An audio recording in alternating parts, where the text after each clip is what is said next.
Bom, então vamos começar aqui nosso estudo, Projeto Caveira, Direito Administrativo para a Polícia Militar do Estado de Goiás. Vamos começar aqui, pessoal, com foco, tá? Eu vou lendo aqui, vocês prestem atenção, obviamente. Iniciaremos aqui mais um importante tópico do direito administrativo e, como de costume, vou deixar umas dicas essenciais abaixo. É importante ressaltar também, pessoal, que aqui eu vou lendo um pouco. Aí eu leio um trecho, venho com uma questão por cima. Trecho, questão, trecho, questão. E assim a gente vai avançando no conhecimento, beleza? A primeira dica, são 4 dicas aqui que eu vou passar para vocês. Primeira dica, saiba diferenciar descentralização de desconcentração.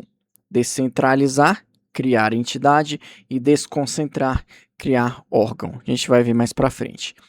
Dica 2, saiba a teoria do órgão. Dica 3, saiba quais são os entes da administração pública direta e indireta. E a última dica, entre os entes da administração indireta, o mais cobrado, obviamente, é a autarquia, beleza? Então vamos lá. Começando aqui, administração pública, aula 1, direito administrativo, PMGO. Projeto Caveira. Organização e entes. Conceito. É um instrumento de que dispõe o Estado de colocar em prática as políticas de governo. Trata-se do aparato estatal composto por setores, departamentos e pessoal. Tecnicamente, esses setores ou departamentos, eles são entidades e os órgãos, enquanto pessoal, são os agentes, quais sejam as pessoas físicas investidas em cargos. Sendo assim, podemos concluir que por meio das entidades, órgãos e agentes ocorre a atuação estatal. Então, se perguntar para vocês por onde que acontece aí a atuação estatal, é por meio por meio das entidades, dos órgãos e dos agentes. Deixa eu só botar, pronto. Tinha botado luz noturna, que senão dói a vista aqui. Avançando. Pois bem, agora precisamos abordar alguns conceitos importantes, entre eles o sentido de administração pública, conforme lições que vamos ver a seguir. A administração pública, em sentido formal, subjetivo ou orgânico, ela consiste nas entidades e órgãos administrativos. Vou ler de novo que isso aqui é importante.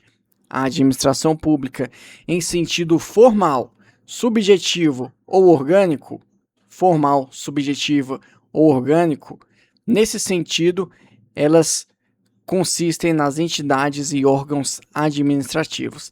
Reparem aqui que eu falei administração pública com letra maiúscula, pois eu estou me referindo a sujeitos. Já a administração pública, digamos, com letra minúscula, é no sentido funcional, no material ou objetivo, ela consiste na função administrativa.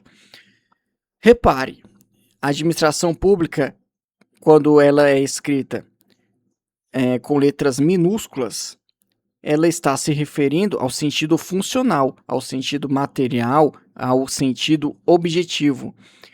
E porque trata das atividades da administração pública, basicamente isso. Escreveu a administração pública com A e o P maiúsculo, está falando em sentido formal, subjetivo, orgânico, pois está se referindo a sujeitos, ao passo que, quando se escreve administração pública com letras minúsculas, eu estou me referindo no sentido funcional, material ou objetivo, e está se tratando então das atividades realizadas pela administração e não do sujeito administração. É bem basiquinho. Vamos para uma questão aqui. Bom, assinale a alternativa correta. Essa questão aqui é uma questão inédita, né, elaborada pelo Projeto Caveira. Não ocorreu em concursos anteriores, mas pode acontecer. Não com essas né, exatamente Ctrl+C, Ctrl+V, mas se você souber isso daqui, com certeza você vai saber responder na hora da prova.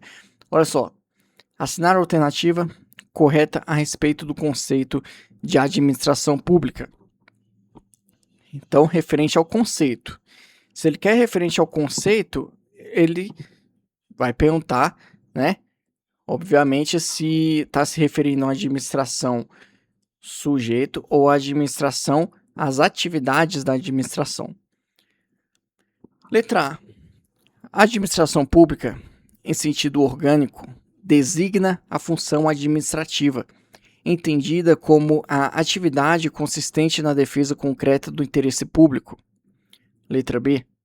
A administração pública é caracterizada, do ponto de vista objetivo, pela própria atividade administrativa exercida pelo Estado por meio de seus agentes e órgãos. Letra C. A administração pública, em sentido material, corresponde à atividade consistente na defesa concreta do interesse público e confunde-se com a função de governo. Letra D. O ato administrativo praticado por agente público no exercício de sua função expressa o sentido orgânico da administração pública. Letra E. A administração pública confunde-se com o próprio poder executivo, haja vista que a este cabe, em vista do princípio da separação dos poderes, a exclusiva função administrativa. Olha só, ela se confunde, vou começar por essa letra A, ela se confunde com o poder executivo, pois o poder executivo tem a função exclusiva de administrar. Isso aqui a gente já pode ver, né, que essa assertiva está errada. Então vamos dar um tempo aqui para pensar sobre a resposta, eu já volto.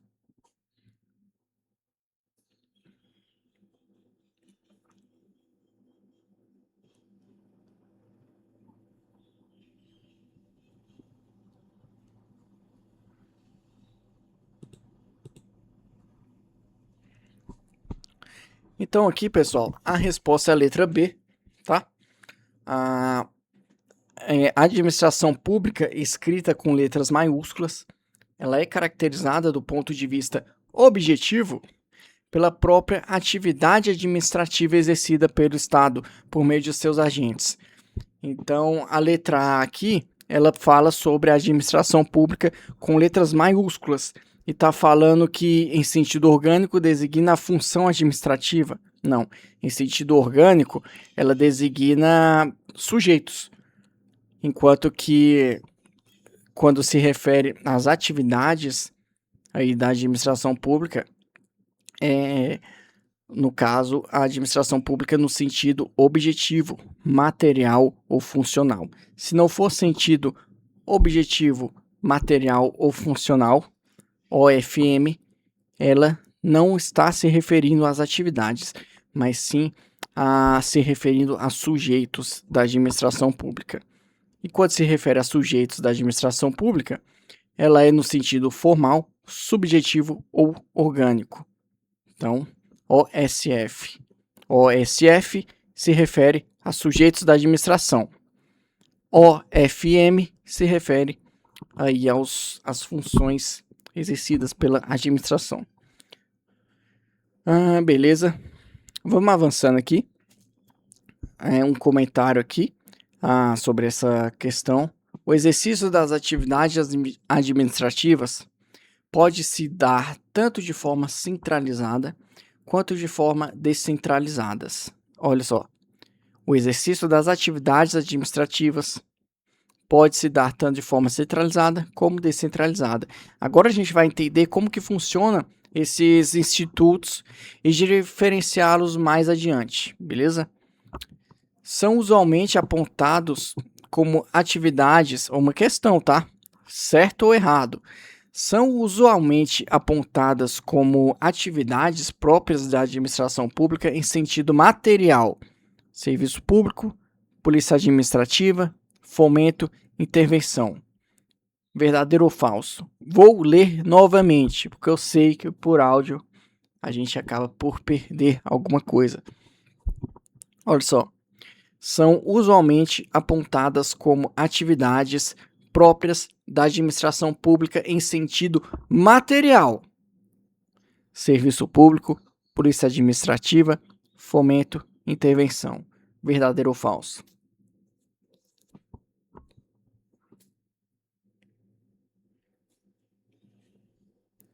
Antes, eu vou fazer um adendo aqui que eu esqueci de falar. Essa administração pública está escrita com letra minúscula.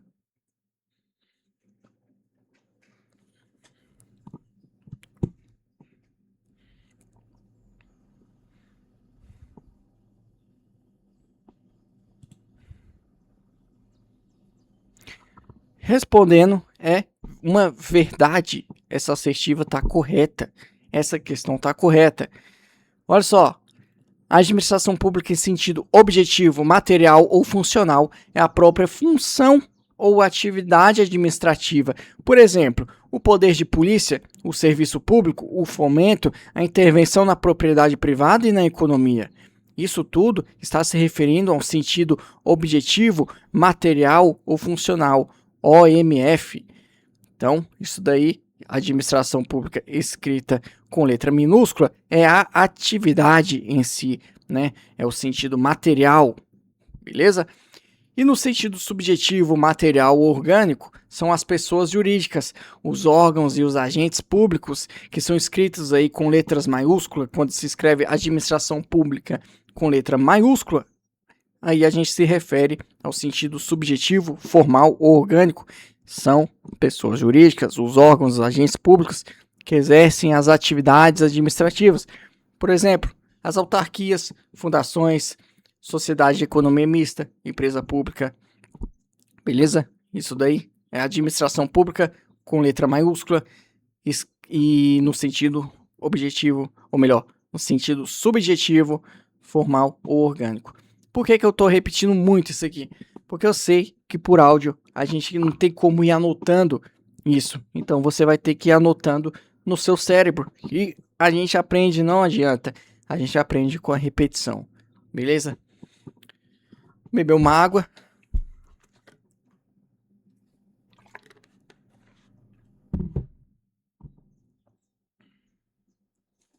Vamos agora falar sobre administração pública no sentido subjetivo. E dentro dessa administração pública escrita com letra maiúscula, a gente vai entrar na pessoa jurídica da entidade. Olha só. Então, falando agora no sentido subjetivo, formal ou orgânico, e não no sentido objetivo, material ou funcional, a gente vai falar agora sobre a pessoa jurídica da entidade, beleza? A principal característica das entidades é que elas são pessoas jurídicas, diferentemente dos órgãos, que não possuem personalidade jurídica, e dos agentes que são pessoas físicas. Esse traço constitui, inclusive, a sua definição legal na Lei 9.784, que define como a unidade de atuação dotada de personalidade jurídica. As entidades dividem-se em políticas e administrativas. Vamos ver aqui diferença de entidade política e administrativas. Primeiramente, entidades políticas.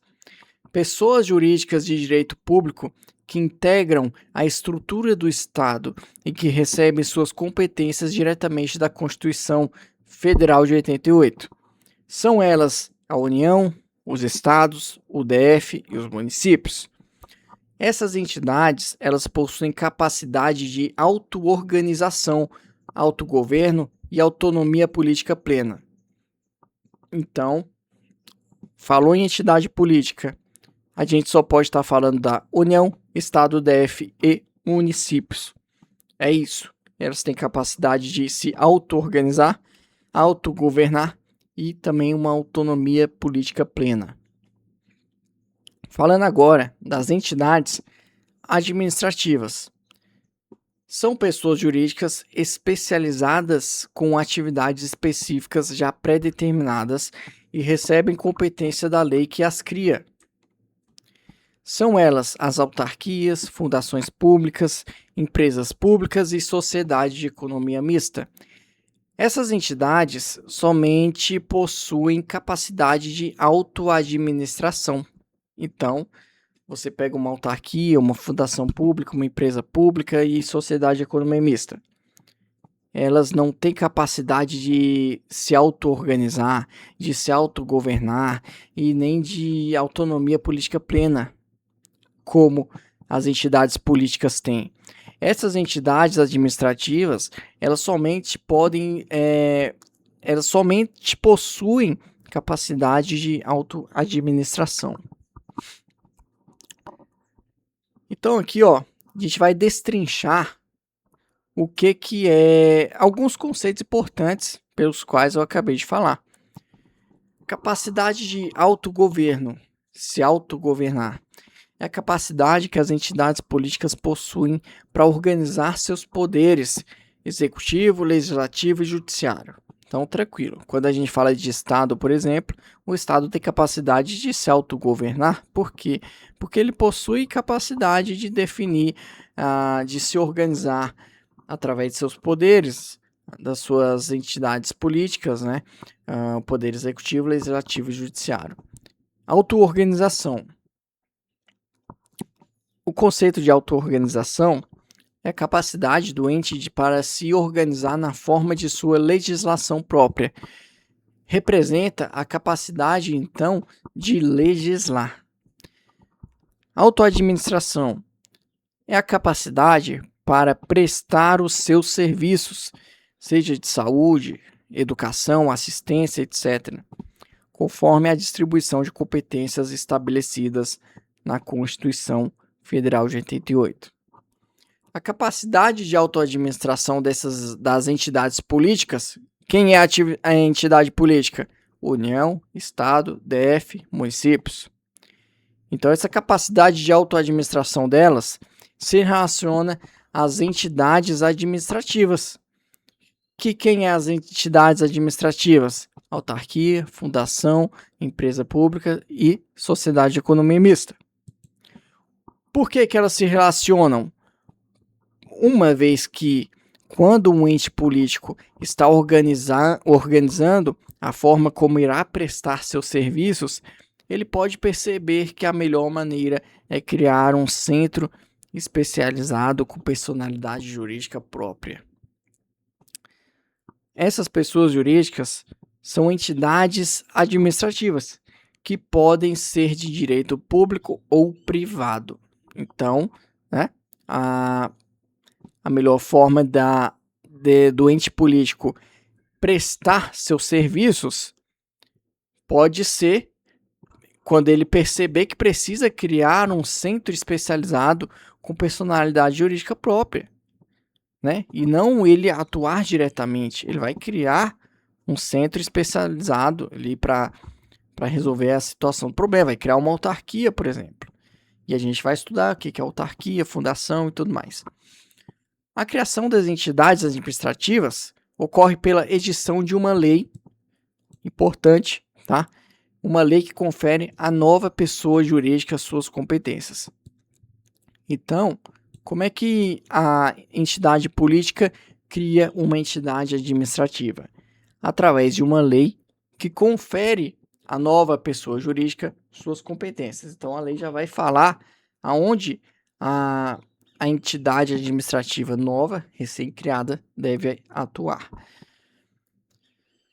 Assim sendo, a diferença principal entre as atividades políticas e as entidades administrativas é que as políticas possuem autonomia decorrente da capacidade de legislar, auto-organização. Por outro lado, as entidades administrativas apenas possuem a capacidade de auto-administração, ou seja, prestam um serviço específico definido na lei que criou ou autorizou sua criação. Resumindo, aqui, a entidade política ela tem a competência de se auto-organizar, ou seja, ela pode criar uma entidade administrativa. Por outro lado, a entidade administrativa ela não pode se auto-organizar. Ela pode se auto-administrar, ou seja, ela vai prestar um serviço específico definido na lei que criou ou autorizou a sua criação. Então, ela é bem mais restrita, o poder dela aí. É só o poder de se auto-administrar. É só esse o poder que a administração, ou melhor, que a entidade administrativa tem. Beleza? Vamos falar agora de centralização versus descentralização. A criação de uma entidade administrativa está relacionada ao fenômeno da descentralização, ou seja, cria a entidade. Lembra do CE? Cria entidade, descentralização. Existem duas maneiras do Estado prestar os seus serviços, de forma centralizada ou descentralizada. O que é centralização? É quando o Estado presta os serviços pelos órgãos e agentes que compõem as pessoas políticas. Disse que o serviço é prestado de forma centralizada. Nesses casos, os serviços são prestados pelos órgãos despersonalizados integrantes da própria entidade política. Por exemplo, ministérios, secretarias, porque esses ministérios, secretarias, etc., eles são órgãos integrantes da própria entidade política. Eles estão contidos dentro da entidade política, dentro do Estado, dentro do DF, dentro da União, dentro do município. Eles são centralizados. E a descentralização? Aí a gente usa aqui a definição de Maria Silvia Zanella de Pietro, que diz que a descentralização é a distribuição de competências de uma para outra pessoa, física ou jurídica. A autora ainda classifica a descentralização em política e administrativa. E aí a gente vai ver agora a definição de descentralização política e administrativa. A descentralização política, ela se refere à distribuição de competências previstas na Constituição, que dá origem à federação. Sendo assim, quando os estados ou municípios prestam os serviços previstos na Constituição, eles estão prestando os serviços próprios que não decorrem do ente central. Em outras palavras, a descentralização política envolve a distribuição de competências aos Estados-membros e aos municípios.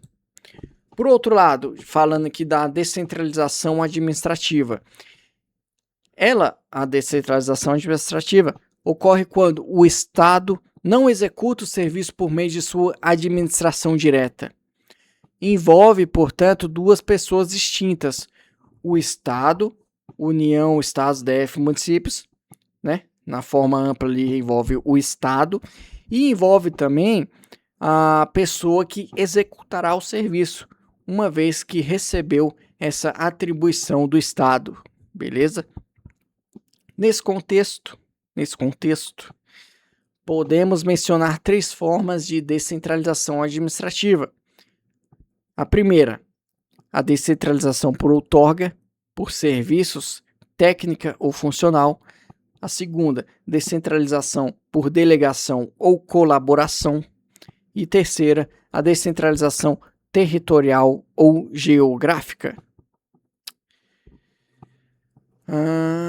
Beleza, vamos avançar. Vamos ver uma jurisprudência aqui, o ADI 5624, do Supremo Tribunal Federal. É dispensável a autorização legislativa para a alienação de controle acionário de empresas subsidiárias. Não sei se vai ser relevante isso daqui, mas vamos ler aqui, só passar os olhos rapidinho para a gente destrinchar o que é descentralização por outorga. Então, dentro desse ADI aqui, No julgamento do ADI 5624 do Distrito Federal, prevaleceu o entendimento de que a lei que autoriza a criação de empresa estatal matriz é suficiente para viabilizar a criação de empresas controladas e subsidiárias, não havendo de se falar em necessidade de autorização legal específica para essa finalidade. Assim, se é compatível com a Constituição Federal a possibilidade de criação de subsidiárias quando houver previsão na lei que cria a respectiva empresa estatal, por paralelismo, não há como obstar, por suposta falta de autorização legislativa, a alienação de empresas da empresa subsidiária, ainda que tal medida envolva a perda do controle acionário do Estado. Então, com base nesse entendimento, o plenário, por unanimidade, conheceu em parte da arguição de descumprimento de preceito funcional e, na parte conhecida, julgou improcedente o pedido formulado contra o edital de leilão 1 de 2020 da SEB, Companhia Energética de Brasília, que se destina a uma alienação de 100% do controle acionário da SEB. Enfim, isso aqui foi só para passar os olhos. Vamos avançar. Descentralização por outorga. Foi só um jogadozinho aqui, né? Bom, descentralização por outorga, ou por serviços, ou técnica, ou também chamada de descentralização funcional. Essa modalidade de descentralização, ela ocorre quando o Estado cria uma entidade jurídica com personalidade jurídica e a ela transfere a titularidade e a execução de determinado serviço público. A criação da nova pessoa ocorre por lei ou autorização legal, de modo que a descentralização irá durar até a sua revogação, gerando a presunção de definitividade da entidade nova. É esse tipo de descentralização que dá origem à administração pública indireta, ou seja, a autarquia, a fundação pública, a sociedade de economia mista ou a empresa pública. Atente-se que não há hierarquia, olha só, parou? Isso aqui é importante. Não há hierarquia ou subordinação entre as pessoas envolvidas. Existe apenas uma vinculação. Memorize isso, não tem jeito. Não há hierarquia ou subordinação entre as pessoas envolvidas. Existe apenas vinculação. Ou seja, o órgão central realiza a tutela ou supervisão ministerial, também chamado de controle finalístico, sobre o exercício da atividade por parte do ente descentralizado nos termos estabelecidos em lei. Se há pessoas diferentes, não há subordinação nem hierarquia, existe apenas vinculação. Entenda isso, beleza?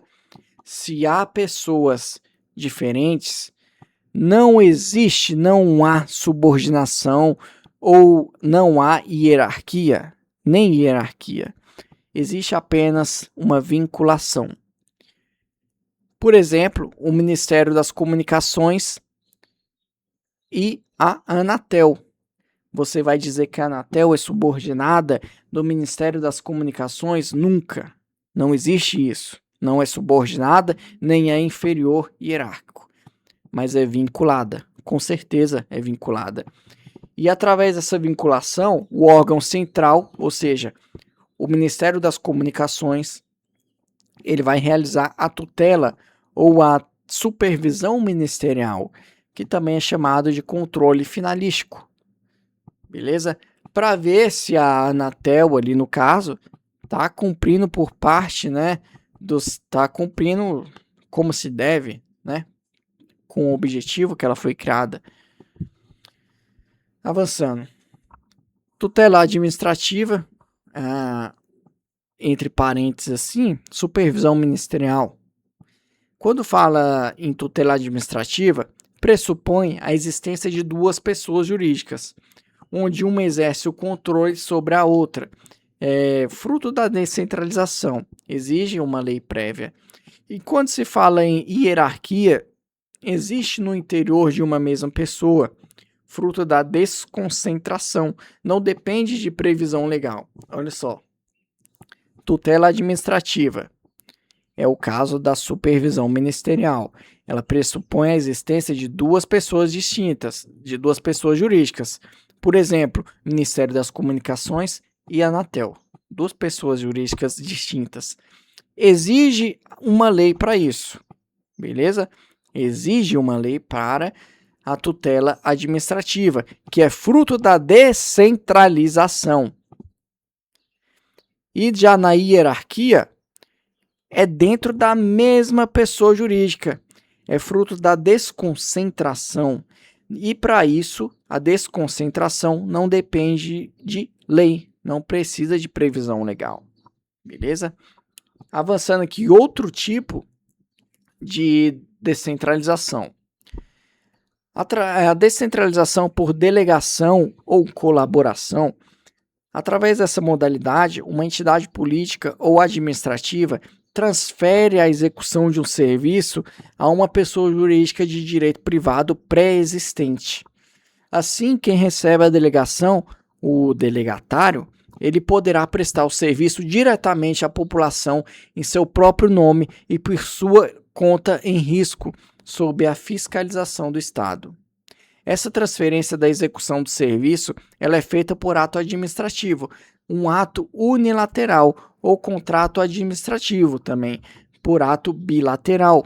Então, se for feita por ato administrativo, é unilateral. Se for por um contrato administrativo, aí ambas têm que assinar o contrato. Se for por ato, só um lado precisa assinar o contrato. Se for por contrato, ato bilateral, os dois precisam assinar. Beleza?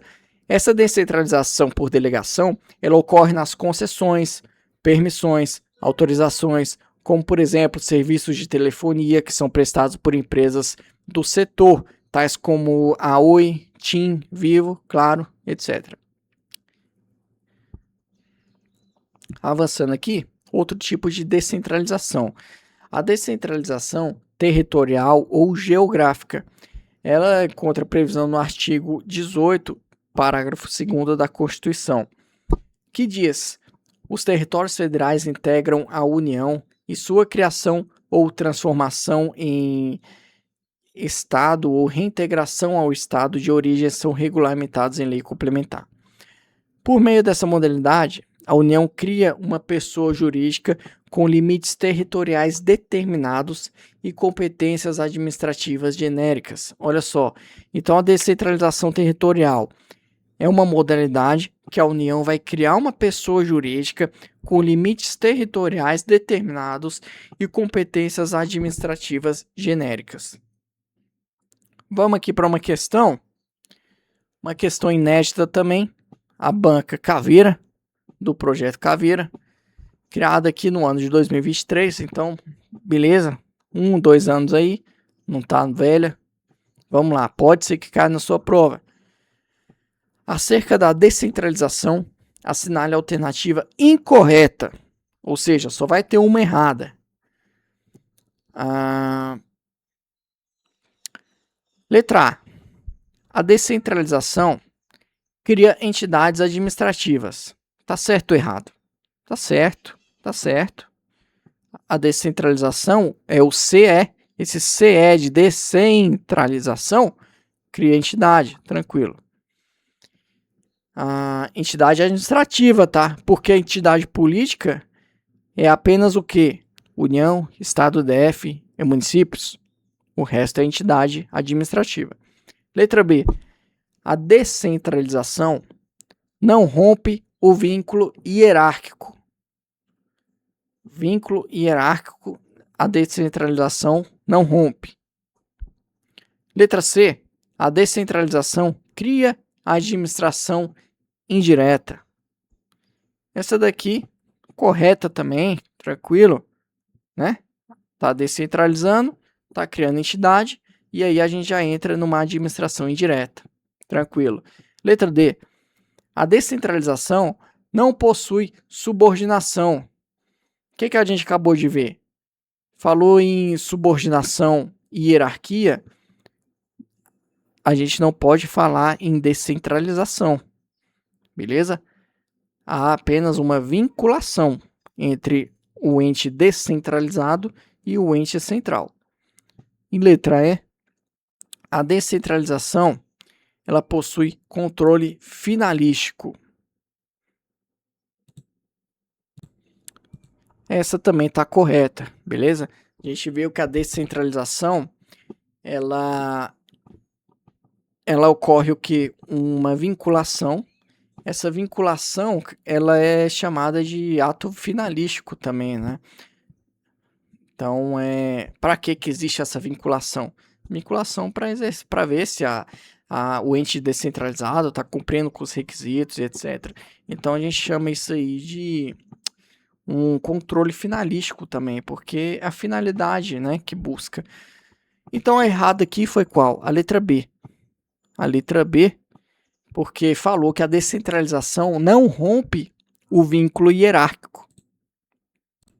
Sendo que na descentralização existe uma ruptura do vínculo hierárquico, né?